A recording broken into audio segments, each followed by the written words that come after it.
एका बाजूला 6 महिन्यापूर्वी लावलेली बाग आणि दुसऱ्या बाजूला आज सुरू झालेली ही नवीन बाग. स्वप्न मोठं असेल ना, तर शेती मोठी करावी लागते आणि कष्टही मोठे करावे लागतात. आमची नवीन नारळाची बाग लागवड सुरू आहे. 3 दिवसापूर्वी व्हिडिओ टाकला होता की नवीन बागेची व्हिडिओ मी टाकेल. हा खड्डा आहे, याच्यामध्ये सुपर फॉस्फेट आणि थायमेट फक्त भरलेलं आहेत आपण सध्या स्थितीमध्ये. शेणखत किंवा निंबोळी पेंड आपण वरतून देणार आहेत, कारण खाली हुमणी आळी लागण्याची किंवा उन्नी म्हणतात आपण त्याला, ती लागण्याची शक्यता दाट असते.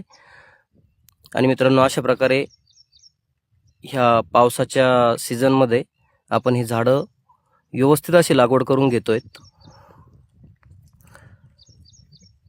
6 महिन्यापूर्वीची बाग तुम्ही सर्वांनीच बघितलेलीत मित्रांनो, तीही तुम्हाला मी या व्हिडिओमध्ये दाखवेल. असेच झाडं आपण 6 महिन्यापूर्वी लावले होते आणि त्या झाडाची आज जी सुंदर